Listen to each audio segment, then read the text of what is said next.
வாங்க திருவிழாங்காடு கோவிலுக்கு போகலாம்.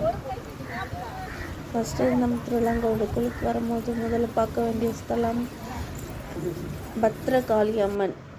ஆனால் இங்கே காளியம்மன் வந்து சாந்த ஸ்வரூபிணியாக இருப்பாங்க. இன்றைக்கி சோமவாரம் திங்கக்கிழமைன்றதுனால கூட்டம் கொஞ்சம் அதிகமாகவே இருந்தது.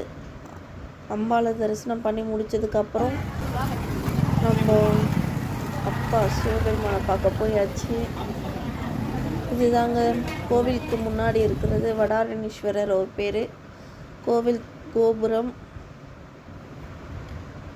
கோபுரம் தரிசனம் பண்ணிட்டு உள்ளே போகிறோம். இப்போ தான் கும்பாபிஷேகம்லாம் பண்ணி முடிச்சிருந்தாங்க. கோவில் ரொம்ப அழகாக இருந்தது. கொடிமரத்துக்கு கீழே இன்றைக்கி நிறைய பேர் மாவிளக்கு போட்டிருந்தாங்க. இன்னைக்கு சோமவாரன்றதுனால 5 வாரமும் மாவிளக்கு போடுவாங்க. இங்கே இருந்துடல, எல்லா கோவில்லையுமே மாவிளக்கு போடுறாங்க.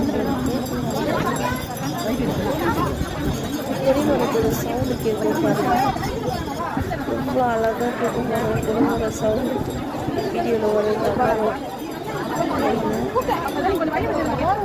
கூட்டம் சரியான கூட்டத்தெல்லாம் நின்று கியூவில் நின்று அப்பாவை பார்த்துட்டு வெளியே வந்துட்டு ஓம் நம சிவாய. நாங்கள் வெளியே பாருங்க, ஆட்டோ வசதி இருக்குங்க.